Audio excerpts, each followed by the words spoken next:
శ్రీ గురుభ్యో నమః. రసస్వరూప గోపికలు కాత్యాయని వ్రతం ఆచరించిన తరువాత నీవు వారితో చెప్పినట్లు రాసలీల చేయ తలపెట్టితివి. పున్నమి నాటి నిండు వెన్నెల వలన వాతావరణం అంతయో చల్లగా నిండెను. ఆ సమయమున నీవు యమునా నదీ తీరమున మురళిని మ్రోగింపసాగితివి. ప్రభు, నీవు వేణువును మ్రోగించినప్పుడు ఆ మురళీశ్వరముల యొక్క ఆరోహణావరోహణములను విన్నంతనే లోకమంతయు ఆనందమున మునిగిపోయాను. ఆ సమయమున నీ మురళీరవమును విన్న గోపికా స్త్రీలు అనిర్వచనీయమైన గొప్ప ఆనందానుభూతికి లోనైరి. శ్యామసుందర, నీవు మురళీగానం చేయుచున్నప్పుడు గోపికలు కొందరు తమ ఇంటి పనులు చేసుకొంచుండ్రి, మరికొందరు తమ పిల్లలను లాలించుండ్రి, ఇంకొక కొందరు తమ భర్తలను సేవించుండ్రి. కాని వారందరూ నీ మురళీగానమునకు మోహితలై సమస్త కార్యములను వదిలిపెట్టి యమునా తీరమున ఉన్న నీ దగ్గరకు చేరుకొనిరి. ప్రభు, కొందరు గోపకాంతలు తమను తాము అలంకరించుకొంచుండ్రి. ఇంతలో నీ వేణుగానము వారి చెవులకు సోకినది. అప్పుడు వారు నీ గానమాధుర్యములకు మైమర్చిపోవటచే తమ అలంకారణములను పూర్తి కాకుండాను ఉన్నవారున్నట్లుగా నీ వద్దకు వచ్చిరి. నిజముగా అప్పుడు వారు పూర్తిగా అలంకరించుకొని వచ్చినప్పటికంటేనూ మిగిలి అందముగా నీకు తోచిరి. మురళీధర, ఒక గోపకన్యక నీ వేణువ నాదమును విని మైమర్చి మెడలో ధరింపవలసిన హారమును నడుమునకు కట్టుకొనెను. అట్లే నడుమునకు ధరింపవలసిన వడ్డానమును కంఠమున వేసుకొనెను. ఈ విధముగా ఆ సుందరి ఆత్మసమర్పణ భావమును తన సౌందర్యమును ప్రకటించున్నట్లు కనిపించెను. దేవా, భక్తిలో చరమస్థితికి చేరిన ఒక గోపిక నీ గానమాధుర్యమునకు పరవశయ్యి రవికను సరిగా తొడుక్కొనుటను మర్చిపోయినది. ఇతర గోపికలు కూడా ఆనంద పారవస్యమున ఆ విషయమును గమనింపనే లేదు. ఆ గోపకన్యక నిన్ను తన ప్రణయ సింహాసనముపై కూర్చుండబెట్టి పట్టాభిషేకం చేయుటకై పూర్ణ కలశములను ధరించి వచ్చుచున్నట్లు కనిపించినది. ప్రభు, కొందరు గోపికలు నీ మురళీనాదమును విని పరవశించిపోవచున్నాను. వారు తమ భర్తలను అత్తమామలను తప్పించుకుని రాలేక గృహబంధములను త్రెంచుకొనలేకయో ఇండ్లయందు నిన్నే తలంచుకొంచు స్థూలదేహ భ్రాంతిని వీడిరి. నిన్ను స్మరించుచుండట వలన వారు పరమాత్మ స్వరూపుడైన నీ యందు ఐక్యమేరి. ఆ గోపికలు మిగుల ధన్యాతి ధన్యులు కదా.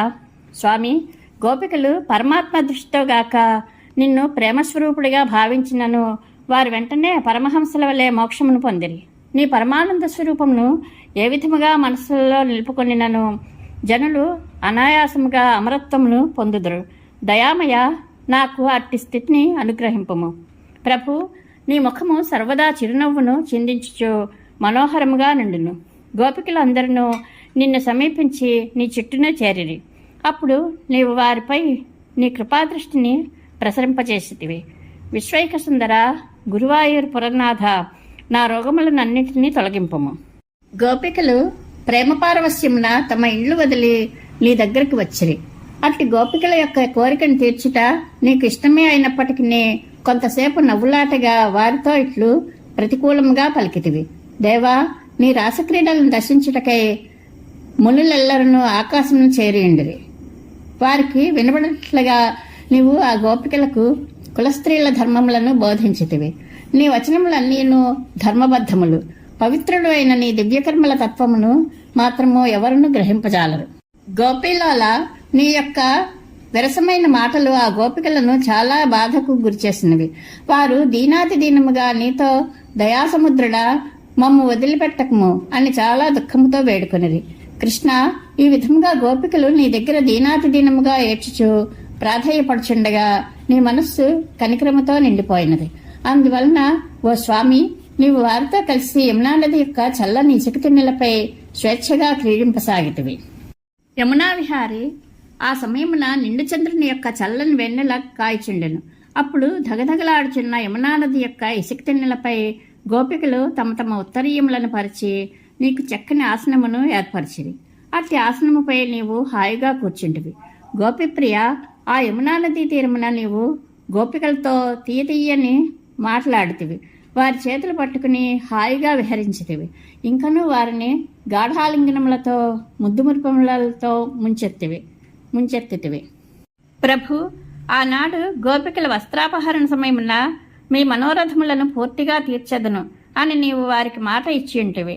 ఆ వాగ్దానము మేరకు నీవు ఈనాడు వారికి ఆనందమును కూర్చితివి. వారి సాంసారిక వాసనలను కూడా తొలగించితివి. ఎల్లప్పుడూ గోపికల చిత్తములు నీయందే లగ్నమై పరమానందమున ఓలలాడుచు పరవశించిపోవచ్చుండుని గదా. వల్లవే వల్లభ, ఆ సమయమున సుందరమైన నీ దివ్యముఖమున చిరుచెమటలు క్రమ్మెను. మల్లెల వంటి చిరునవ్వులు నీ వదనమున శోభిల్లుచుండెను. ముల్లోకములందును పరమసుందరుడవైన నిన్ను గోపికలు తమ హృదయములకు హత్తుకొని ఎనలేని ఆనందమును అనుభవించిరి. గోపసుందర, నీ విరహము నిప్పు కణకము వలె తాపమును కలిగించును. నీ సమాగమము శృంగారమయముగా నుండును. కాని ఇక్కడ గోపికలకు సంగమమందును అంగారమయుడవైతివి. ఇది చాలా విచిత్రముగా నున్నది. వాయుపురనాథ, రాధాకృష్ణ, ముకుంద, మాధవ, నిన్ను సదా సేవించి భక్తుడనగు నా యొక్క రోగములను దయతో తొలగింపు స్వామి. స్వామి, నీవు పరమానంద స్వరూపుడవు. అట్టి నీతో రమించిన గోపికలు అంతులేని ఆనందమున పరవశలైరి. తరువాత తామనుభవించిన భాగ్య సంపదను తలుచుకొని ఆ గోపికలు చాలా గర్వపడిరి. మదనమోహన, జగదేక సుందరుడైన శ్రీకృష్ణుడు నా ప్రేమపాసంలో చిక్కుకొనినాడు, అతడు వట్టి అమాయకుడు అని గోపికలందరూ తమలో తాము గర్వింపసాగిరి. వారి గర్వమును గుర్తించి దానిని పోగొట్టుటకై నీవు వెంటనే అంతర్ధానమైతివి. మురారి, ఆ గోపికలందు రాధ అను గోపిక మాత్రము ఎట్టి గర్వమునకు గురి కాలేదు. ఆ రాధాదేవి నీకు చాలా ప్రియమైనది. అట్టి రాధాదేవిని తీసుకుని నీవు చాలా దూరం పోయి ఆ దేవితో విహరింపసాగితివి. పరమాత్మ, నీవు కనబడకపోవుటచే గోపికలందరూ దుర్భరమైన విరహతాపమునకు లోనేరి. వారందరూ అచ్చటనున్న ప్రతి వనమునందును నిన్ను వెతకచొచ్చిరి. అయినను నీ దర్శనము కలుగునందువలన గోపికలందరూ శ్రీకృష్ణ దర్శనము ఎట్లు కలుగును అని కలవరపాటునకు గురి అయ్యిరి. స్వామి, ఆ గోపికలు అడవులన్నీ తిరుగుచు వెదకుచు నీకై, ఓ చూతవృక్షమా, చెంపకమా, కర్ణికారమా, మల్లతీగ, మాలతి, చిన్న చిన్న తీగలారా, మా హృదయములను దోచుకున్న శ్రీకృష్ణుడు మీకు కనిపించినా అని దుఃఖముతో వారు నీయందే చిత్తములను నిలిపి వివసలై చెట్లను సహితము అడుగుచు పరిపరి విధముల విలపింపసాగిరి. ప్రభు, ఒక గోపిక తన భావనా దృష్టిచే నిన్ను ధ్యానమున దర్శించి తోడివారితో ఇట్లనెను. చెలీలారా, తామరల వంటి కన్నులు గల ఆ స్వామిని నేను చూచితిని.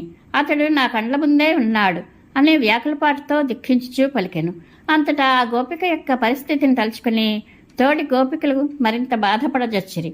స్వామి, గోపికలు నిన్నే ధ్యానించుచు భావనా బలముచే నీ యందు తాదాత్మ్యమును చెంది ఆ యమునా నదీ తీరమున నీ దివ్యలీలలను అనుకరింపసాగిరి. అట్లే నిన్ను వెదకుచూ పోచుండగా ఒకచోట ఒంటరిగా నున్న రాధికాదేవి కనిపించెను. ఆ దేవి కూడా గోపికల వల్లే శ్రీకృష్ణుని అనురాగము నాపైననే ఉన్నది అని భావించి అహంకరించినందువలన ఆమెకు కూడా నీ యొక్క ఎడబాటు కలిగినది. స్వామి, ఆ తరువాత గోపికలు రాధాదేవిని కూడా వెంట పెట్టుకుని నీకై అడవులన్నీ వెతకసాగిరి. దట్టంగా వ్యాపించిన చెట్ల నీడ చిమ్మ చీకటిగా వారికి కనిపించెను. అక్కడ నిన్ను కనుగొనజాలక నిరాశతో గోపికలందరూ యమునా నదీ తీరమునకు చేరి దుఃఖించుచు నీ దివ్య గుణములను కీర్తింపసాగిరి. ప్రభు, ఈ విధముగా గోపికలు నీ కొరకు అమితముగా కలత చెందుచు దుఃఖింపసాగిరి. నీవు పరమ దయార్ద్ర హృదయుడువు, ముల్లోకములను పరవశింపజేయవాడువు. కావున గోపికలపై దయతలచి చిరునవ్వుతో వారి ఎదుట సాక్షాత్కరించితివి. గురువాయూరు ప్రభు, తమకు మిక్కిలి ఇష్టమైన శ్రీకృష్ణుడు తిరిగి కనిపించినో లేదో అని సందేహంతో నున్న గోపికలకు హఠాత్తుగా నీ దర్శన భాగ్యము కలుగటచే వారు ఆ ఆనందమును పట్టలేక ఏమేమియో చేసిరి. అట్టి స్వామి, నీవు కరుణచే నా రోగములను తొలగించి నన్ను రక్షింపుము. రాసక్రీడకై గోపికలు తరలివచ్చుట. రాసక్రీడ, శ్రీకృష్ణాంతర్ధానము. గోపికలు శ్రీకృష్ణునికై వెదకుట సమాప్తము. శ్రీకృష్ణానుగ్రహ ప్రాప్తిరస్తు. శుభం భూయాత్.